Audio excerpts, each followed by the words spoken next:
إن الحمد لله نحمده ونستعينه ونستغفره ونعوذ بالله من شرور أنفسنا ومن سيئات أعمالنا. من يهده الله فلا مضل له ومن يضلل فلا هادي له، وأشهد أن لا إله إلا الله وحده لا شريك له، وأشهد أن محمدا عبده ورسوله. يقول الله تعالى في كتابه العزيز بعد أعوذ بالله من الشيطان الرجيم: يا أيها الذين آمنوا اتقوا الله حق تقاته ولا تموتن إلا وأنتم مسلمون. يا أيها الناس اتقوا ربكم الذي خلقكم من نفس واحدة وخلق منها زوجها وبث منهما رجالا كثيرا ونساء، واتقوا الله الذي تساءلون به والأرحام إن الله كان عليكم رقيبا.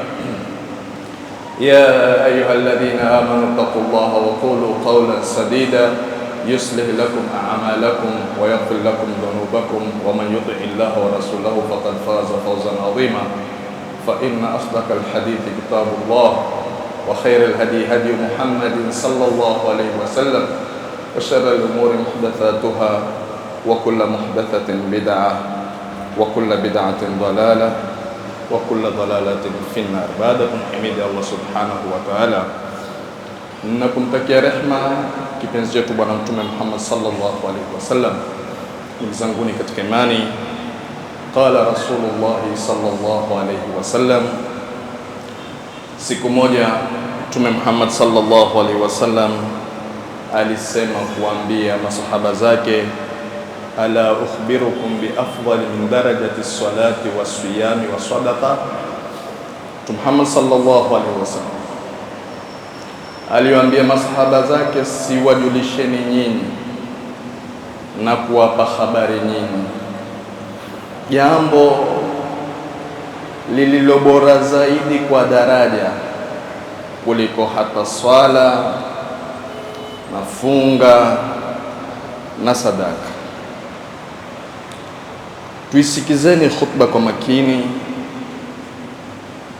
na nasaha yangu iko pale pale kwa siku zote. Khutba ya Ijumaa tusitukulie ni ada na desturi. Khutba za Ijumaa zimewekwa kwa sisi kupeana nasaha kuhusu jamii yetu na Uislamu wetu kiujumla. Mimi nina msemo nasema, na nimezungumza na baadhi ya watu, lakini leo nataka kutangaza kwa mitandao lipate kuenea hili, ikiwa mwaliona liko sawa. Mimi nasema hata kwenye siku zaidi hakuna wakati tunaojazana uwanjani kama siku ya Idi. Na naomba msinielewe makosa, lakini nasaha yangu ni kwamba siku zaidi si kila mtu astahiki kutoa khutba ya Idi. Tusiseme tu ya kwamba sisi Masjid Ibrahimu basi tutamweka fulani tu, wala tusiseme ya kwamba sisi twaswali Tononoka, wala sisi twaswali Masjid Munawwara Kisauni au Mlaleo au kwingine kokote. Nataka siku zaidi atafutwe shekhe aliopawa elimu na hekima na ufasaha wa kuweza kufikisha jumbe kwa waumini. Na sisi wenye kusikiliza hayo, ni siku zaidi pia tusiwe na haraka ya kutaka kuinuka baada ya swala. Hakuna lolote lililowekwa katika sheria ya Mungu isipokuwa ni manufaa na makhlasa kwetu. Lakini utakuta watu kwenye siku zaidi hutuba hutolewa, wao huinuka kukimbia. Utakuta ya kwamba kwenye makawanda amezungumza shekhe ambao kwamba kiuhakika kwa siku ile hastahiki kuzungumza. Kivipi? Umani mwingi, watu hawapatani siku hiyo, watu wako pamoja. Pastahiki wawekwe watu waliojaliwa na Mungu wenye kufikisha ujumbe. Lakini utakuta ya kwamba huondoka sisi kwenye masiku ya Idi na hata kwenye khutba za juma hizi utakuta kwamba khatibu akizidisha dakika 5 ama 10, sisi tu tutaka kulalamika. Hapa mimi naangalia saa, nikianza khutba na 35, nasema sijui nitamaliza khutba yangu ama simalizi, kwa sababu huweza kuudhika mwanadamu kwa kuwa ameongezewa dakika 10 au ameongezewa dakika 7.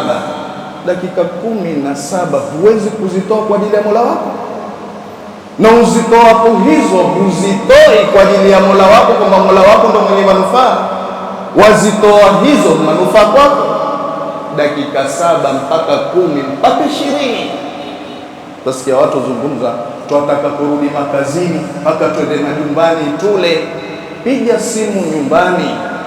Sikula chakula cha tumbo kakula jioni, lakini nimeshiba kwa chakula cha moyo nilichokipata msikitini. Lakini hata zikiongezeka dakika 10, tusiwe ni wepesi kutaka kulaumu makhatibu. Ni wakati wa sisi kuketi kuambizana, na ni wakati wa sisi kusikia hutuba na kuzifanyia kazi kwenye siku za juma na hata kwenye siku za Idi. Tuangalieni ni nani anayestahiki siku ya Idi kufikisha ujumbe kwa Waislamu. Na kwa siku zote kwenye khutba za Ijumaa tukulikeni sana khutba zetu, hususan kwa hutuba ya leo.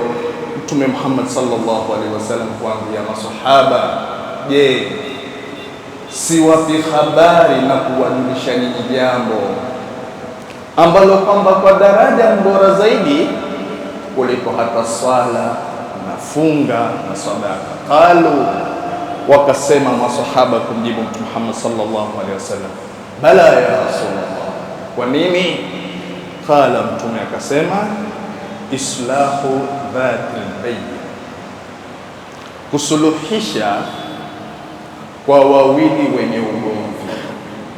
Gala Mtume Muhammad sallallahu alaihi wasallam alilinua daraja hili jambo na kulionyesha kwamba ni bora jambo hili kuliko hata swala na saumu na sadaka.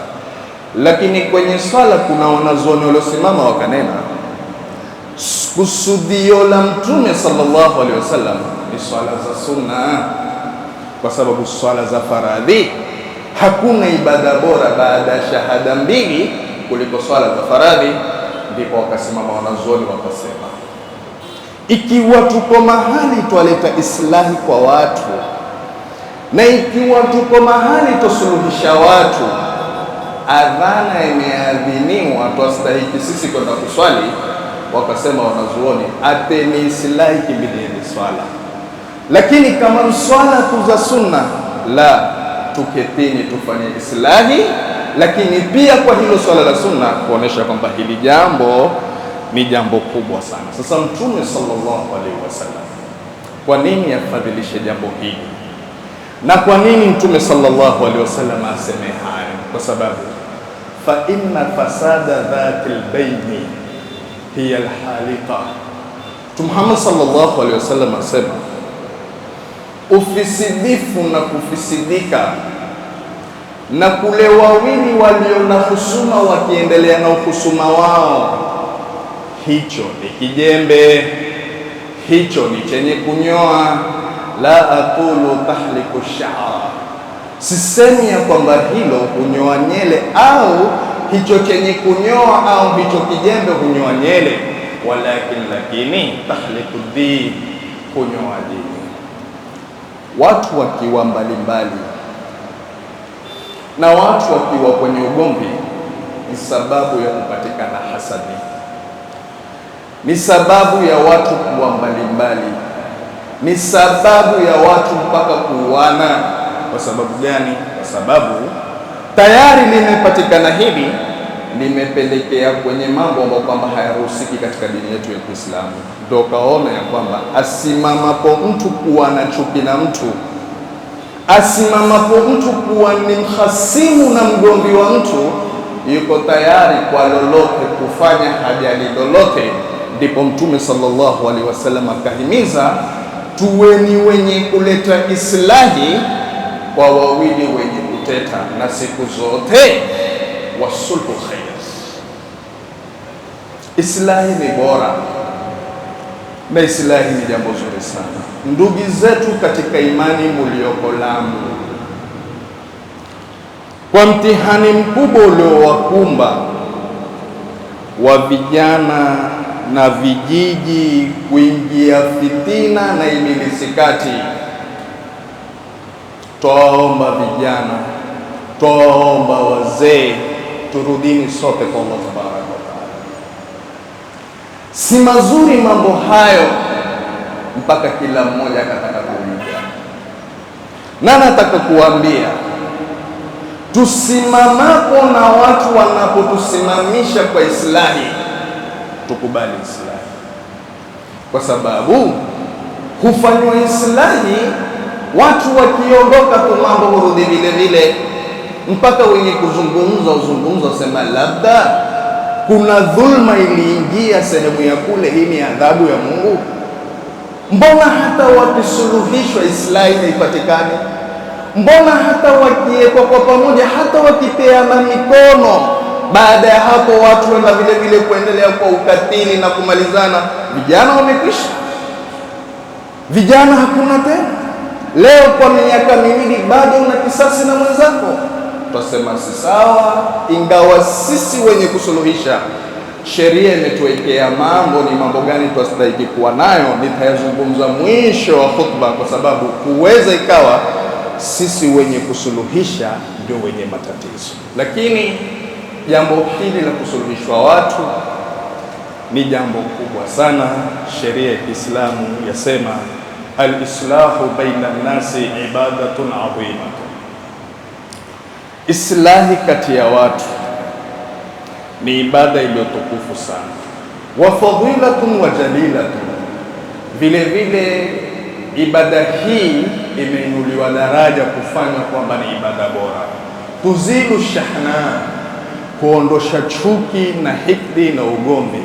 Wa tujma'ul qulub, na huleta umoja na nyoyo kushikana. Wa tuhfadhu tamasukul mujtama'i, na huhifadhi mshikamano wa jamii na society. Waqad awwalaha dinul islami, na dini ya Kiislamu imeipa jambo hili kipawa cha mbele sana, ihtimaman baligha, ya kwamba sisi jambo hili tulichukulie kwa uzito sana. Likauniha, kwa sababu jambo hili asasa ndiyo msingi, linashri almahabbati wassalam baina alafradi alumma, kwa sababu kule sisi tukisimama katika kuondosha gomvi ziliyoko kwa watu ni sababu ya kuleta mahaba na amani na mshikano katika jamii na society.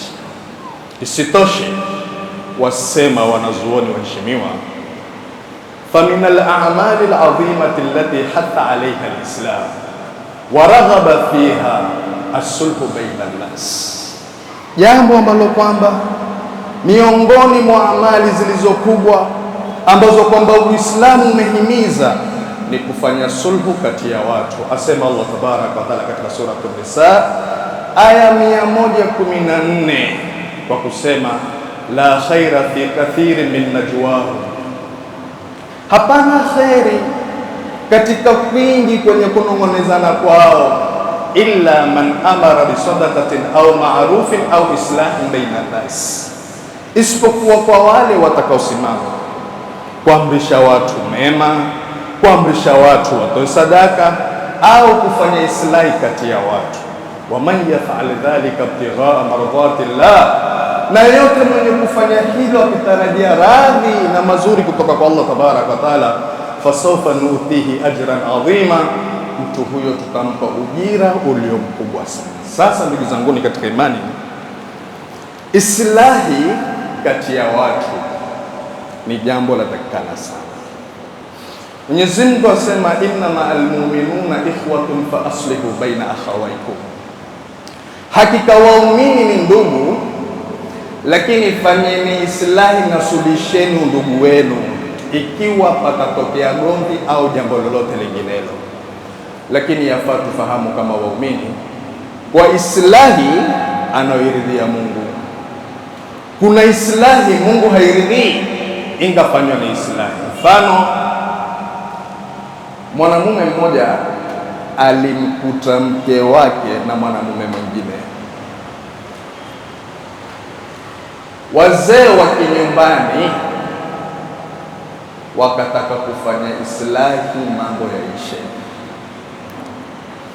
Islahi iliyofanywa ni yule mwanamume aliolala na mke wa mtu, na huyu mume mke wake aliyelalwa, wakakalishwa chini na wazee kusameheana. Basi atoe fungu la pesa kidogo, iwe ndiyo adabu yake kwa kosa lilolifanya. Hiyo si islahi, naipinga 100%, hata kama sikusoma, na aliyesoma nikosoe kwa hilo, lakini nasema hiyo si islahi. Akatoa pesa, ikawa zile pesa wagawanye wazee walioleta islahi na yule ambaye kwamba mke wake kaliwa. Sasa huyu mume ambaye kwamba aliliwa mke wake, wakati wa kuzungumzwa hayo alikuwapo hapo, lakini baada ya masiku hasira iko pale pale, vita viko pale pale. Akiulizwa kwa nini na mlifanywa sulhu, asema zile pesa zilizotoka wale wazee hawakunipa hata shilingi. Sasa lifikirie hilo, atakakupawa pesa kwa islahi hiyo apate kusamehe mwanamume aliyolala na mke wake, na apate kumsamehe mke wake aliyolala na mwanamume mwingine. Kisha hata iwe liko hilo, basi kwa kupeana pesa tu hilo waridhika nalo. Waonaje basi watu wakakwambia tukua hizi pesa nipe mke wako lale nalo? Lakini hapa pia nataka kusema jambo, tuweni makini na dini yetu, na tuweni makini na sheria yetu, na tuweni makini na Uislamu wetu. Mambo haya ya kucheza na ndoa na mambo haya ya kucheza na wake si jambo la usawa. Mtu kumtuhumu mke wake kwa zinaa ni jambo kubwa sana na ni jambo ovu sana, na mtu kumtuhumu mke wake hata kwa mwana wake asiseme si mwanake, hilo nalo mkosa sana. Lakini meseji yangu kwa ndugu zetu walioko mitandaoni, kuna tokeo limetokea katika wiki hii tuliokuwa nayo ya mtu kusema ya kwamba mke wake amelala na mtu wa pikipiki na bodaboda, mtu wa delivery. Siku zote mimi husema ya kwamba, na waume sikizeni, na kama hamuamini haya ninayozungumza, mafikiri tu nazungumza, ulizeni hata kwangu. Mimi si support mwanamke kuwa na delivery wake. Mimi si support mwanamke kuwa na dereva wake wa tuktuk. Sikizeni wanaume, lakini kuna wake zetu sisi wana namba za madelivery. Wewe mwenyewe na mimi mwenyewe tukawapa vifuko, ukamwambia mpelekee wife, kisha ukampigia wife ukamwambia delivery iwaja, boda iwaja. Vijana wa maskani hao wanazungumza na kusema hakuna wanaolala na wake za watu zaidi ya mabodaboda na madelivery. Nikisema haya si haribu biashara za watu, nikisema haya si watanganyi wote, nasema haya kutokamana na ushahidi unaotolewa na vijana, na hata wenye boda wenyewe utoka ushahidi kwa hilo.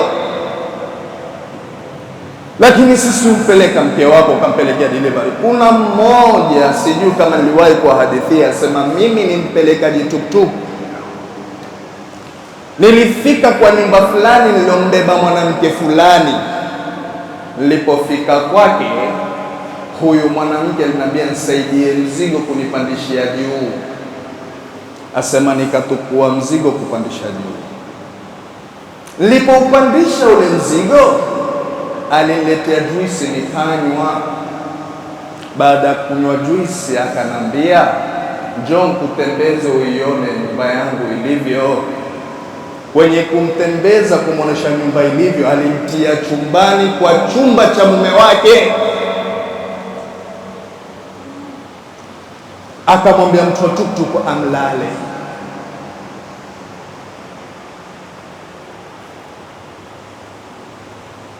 Asema mwenye tuktuk, anihadithia mwenyewe, sikuambiwa. Anaambia nilimshukuru Mungu, imani ya Mungu na hofu ya Mungu liniingia, nikatoka kwa haraka.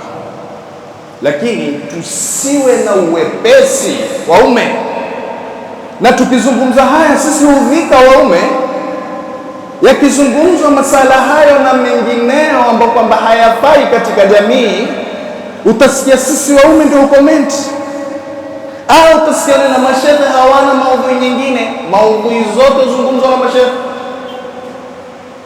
Kuna shehe klipi yake imetiwa kwa TikTok jana, azungumza hukumu ya mtu kwa sababu ya mpira kunyoa ndevu.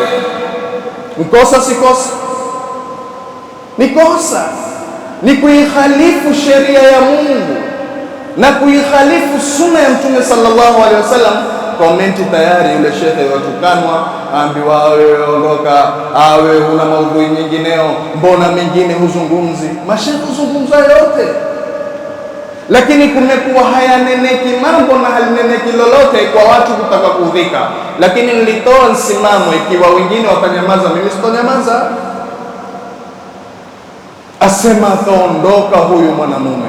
Sasa haya masala delivery, haya masala ya mke wako ana mtu wake wa boda, haya masala ya mke wako ana mtu wake wa tuktuk, haya kwamba kuna mfanyikazi atampelekea gesi, mwenye gesi, waifu wako na waifu wangu wamesevu pale gesi. Tukiwa majumbani gesi limeisha, hatuwezi hata kushuka kwenda kununua gesi. Ni afadhali kuwa na namba ya mwenye gesi. Gesi hakuna, mke wako akwambie fanya namna kwa njia sahihi gesi lifike kwako. Lakini vitandani pale pale upija mawaifu zetu, vipi gesi imeisha, nawe uko hapo wasikia njaa, mwambie mke wako, mwambie fanya haraka waje.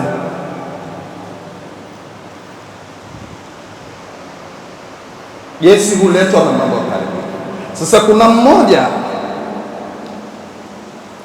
aliofanya content hiyo, na namwambia huyu kijana, rudi, nataka toba kwa Allah tabaraka wa taala. Katika miongoni wa madhambi makubwa, sab'ul mubiqat, qadhful muhsanati almu'minati ghafilat, ni kosa kubwa sana kumtuhumu mwanamke aliyejisitiri na kujiheshimu kwa tuhuma ya zina. Kisha waonaje kwa hii tuhuma umtuhumu mke wako? Kisha waonaje kwa hiyo tuhuma yeye mke aridhie kwa hilo? Jana niliulizwa, nilipokuwa niko katika kipindi Al-Hajar TV, lilikuja suala kuulizwa mimi, kazi wanazofanya ma content creators wasemaje? Nikasema watafute kazi wafanye, hiyo si kazi. Na leo na nena tena, tafuteni kazi mfanye, hiyo si kazi. Sasa wewe wataka ma followers, wataka ma viewers, kwa lengo la kumtuhumu mke wako iwe machezo tufanya. Licha la kufanya kwamba ni machezo, nilipoiona mimi nilisikitika kwa jambo la aibu kama hilo. Mtu limetokea kati yake yeye na mke wake, vipi aweze kusimama kulitia hadharani? Ikiwa ni kweli kulitia hadharani makosa, kaifu na vipi liwe ni uongo kisha ulitia hadharani? Ma content creators, kila tukiwatizama mwataka kutuchafulia umma na mwataka kutuharibia vijana na watoto. Wenye mabiashara pia, angalieni, hata kama wataka uzuri kwenye biashara zenu, sio kuitwa tu content creators, yule afanye hivi, yule afanye hivi. Niliona mtoto wa kiume advertise suruali za ndani za wanawake, ni uume huo? Mtoto wa kiume ameshika hivi, akizungushana hivi, na akisema upatikana duka fulani na bei fulani, kisha pale sisi huandika wow, andika na nuni na bei. wakiambiwa wawe basi tosha.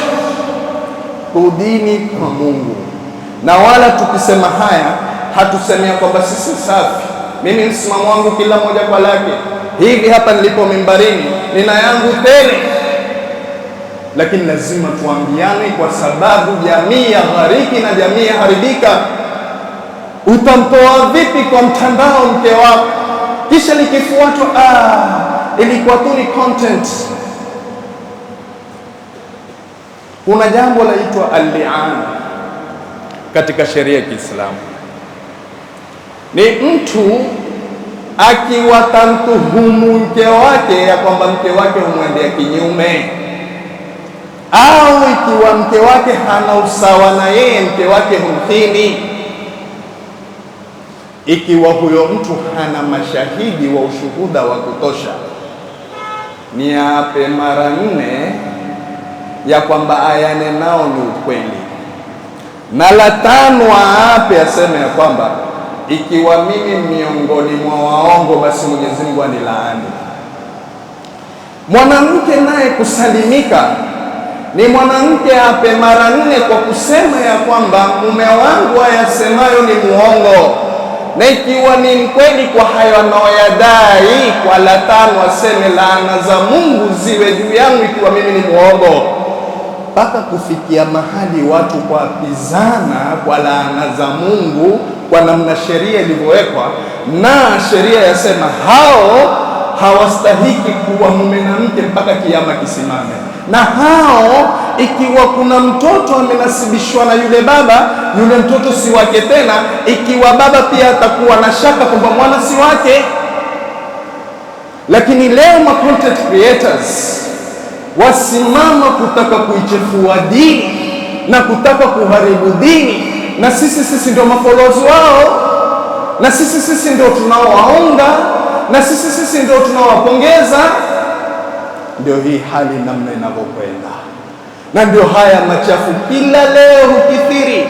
Leo watoto wetu masaa 24 kila mmoja afungua akaunti yake na yeye ataka kutuma yake. Tumeni ya usawa. Kikubwa ninachoambia ma content creators na wachelea, msije mkatoka katika dini ya Kiislamu. Uislamu una mipaka yake na Uislamu una boma lake. Ukifanya mchezo mtaritadi nyote. Kuweni makini sana na content mnazozitoa. Lakini kikubwa ni kwamba hata hawa watu watafanyiwa sulhu. Kwa kufanya sulhu sana, ilikuwa ni kipindi, ilikuwa ni episode tu tuwafanya, basi sasa hivi mambo yamekwisha, watataka kuonesha tena yeye na mke wake wako sawa, endelea vile vile. Tayari wameikashifu sheria, na tayari hata kama umefanyiwa sulhu, hiyo si sulhu anaitaka Mungu. Sulhu anaitaka Mungu ni sulhu ambayo kama itamridhisha Allah tabaraka wa taala, ingawa tumefundishwa sisi kufanya islahi kati yetu sisi. Barakallahu li wa lakum bil Qur'anil azim wa nafa'ani wa iyyakum bil ayati wa dhikril hakim. aqulu qawli hadha wa astaghfirullah li wa lakum fastaghfiruhu innahu huwal ghafurur rahim wa huwal barrul karim.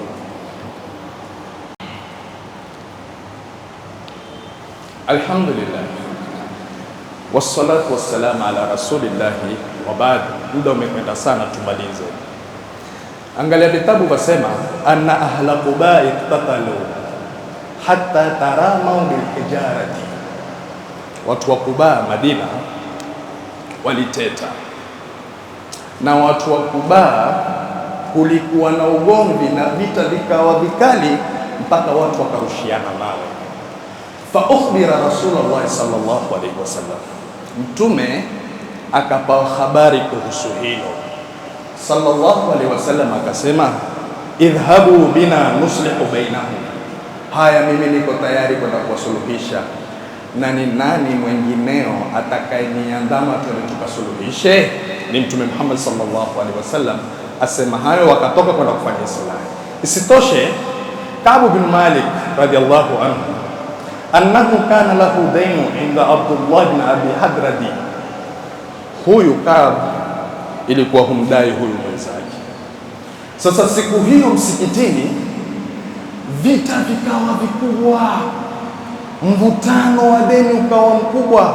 Mtume sallallahu alaihi wasallam akasikia fujo, basi akaondosha pazia ya dirisha lake kutaka kuangalia msikitini kuna nini. Faqala sallallahu alaihi wasallam, Mtume akasema kumwambia Kaab, dha'i shatra min dainik, basi mpunguzie katika ile deni lako, mpunguzie nusu yake.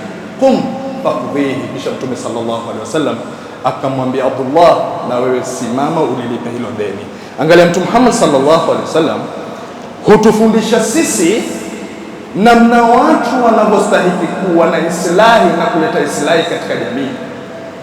Usiwe ni mwenye kuchochea gomvi zilizoko katika jamii. Leo kuna watu ndio wako mbele katika kuchangia gomvi.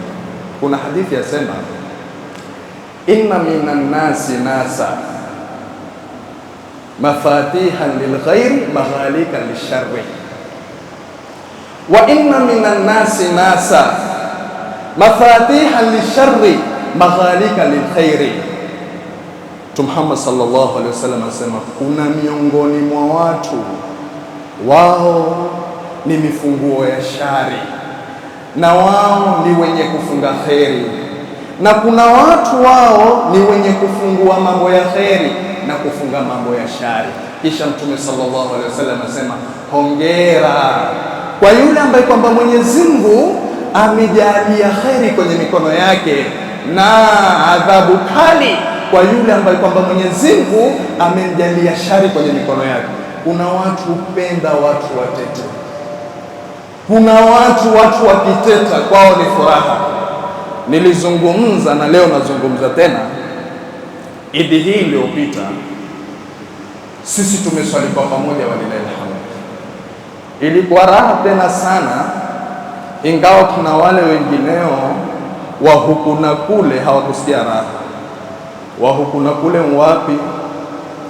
Ni wale ambao kwamba ukiswali leo Idi, mtoto akikwambia Idi Mbaraka umwambia kesho kwamba hiyo ya leo si yako. Kesho ukiwahiwa Idi Mbaraka wasema yangu ilikuwa jana, huku umehepa na huku umehepa. Lakini kando na hao kuna wale wanaopenda sisi Waislamu kuzozana, na kuna wale ambao kwamba hufurahi wakituona sisi ute na sisi mbalimbali. Kwa sababu gani? Ni furaha yao wakiona Waislamu hugombana, ni furaha yao wakiona Waislamu huteta, ni furaha yao wakiona Waislamu wamechukiana. Ni sisi kuingiwa na tanabuhi, ni sisi kujawa na fikira, ni sisi kuwa na muono ya kwamba kuchukiana kwetu, kuketi mbalimbali kwetu, ndio mpaka leo mambo yameharibika kwenye jamii zetu. Ikiwa kuketi mbali kwetu kwao ni furaha, tuoneshe ya kwamba tuko pamoja wapate kuudhika. Lakini kuna watu asili yao ni watu ambao kwamba hupenda watu wawe mbalimbali na watu wawe wamefarikiana. Kunalo nililolizungumza mwanzo wa khutba yangu kwa kusema ya kwamba mwenye kufanya islahi astahiki awe vipi, na ni mambo yapi astahiki awe nayo ili islahi yake iwe ni islahi sahihi. Wakati umekwenda sana, siwezi kuyataja. Nikipata nafasi tena, Mungu akipenda, tutakuja yataja kwa namna yalivyotajwa na sheria yetu. Na Mungu Allah tabaraka wa taala tufikie kila la kheri, na Mungu Allah tabaraka wa taala tubariki, na Mungu Allah tabaraka wa taala tufanye waja wema, na Mungu Allah tabaraka wa taala wazee wetu, wazazi wetu walioko vitandani kwa maradhi, Mwenyezi Mungu awape siha na afya. Na Mungu Allah tabaraka wa taala wazee wetu walioko vitandani na wagonjwa wetu kiujumla, ndugu zetu na marafiki zetu, Mwenyezi Mungu awape subira wao kwa mtihani aliowapa. Na Mungu Allah tabaraka wa taala wauguzi wenye kuwasimamia wagonjwa kwenye familia zao, Mwenyezi Mungu awape subira kuweza kuhimili juu ya hayo, na waliotangulia mbele za haki, Mwenyezi Mungu awatanganye na wema na awape vitabu vyao kwa mikono yao ya kulia. Innahu waliyu dhalika wal qadiru alayhi. Yaqulu Allahu mukhbiran wa amira, inna Allaha wa malaikatahu yusalluna ala nabi ya ayyuhalladhina amanu sallu alayhi wa sallimu tasliman. Allahumma salli ala Muhammad wa ala ali Muhammad kama sallaita ala Ibrahim wa ala ali Ibrahim وبارك على محمد وعلى آل محمد كما باركت على إبراهيم وعلى آل إبراهيم في العالمين إنك حميد مجيد. اللهم اجعل هذه جمعتنا جمعا مرحوما وتفرقنا من بعده مؤيدا معصوما. اللهم ألف بين قلوبنا وأصلح ذات بيننا واهدنا سبل السلام وجنبنا الفواحش ما ظهر منها ما بطن. عباد الله، إن الله يأمركم بالعدل والإحسان وإيتاء ذي القربى وينهى عن الفحشاء والمنكر والبغي يعظكم لعلكم تذكرون. فاذكروا الله يذكركم ولذكر الله أكبر والله يعلم ما تصنعون. وأقيموا الصلاة. Na kwa dakika nilizoongeza naomba mnisamehe.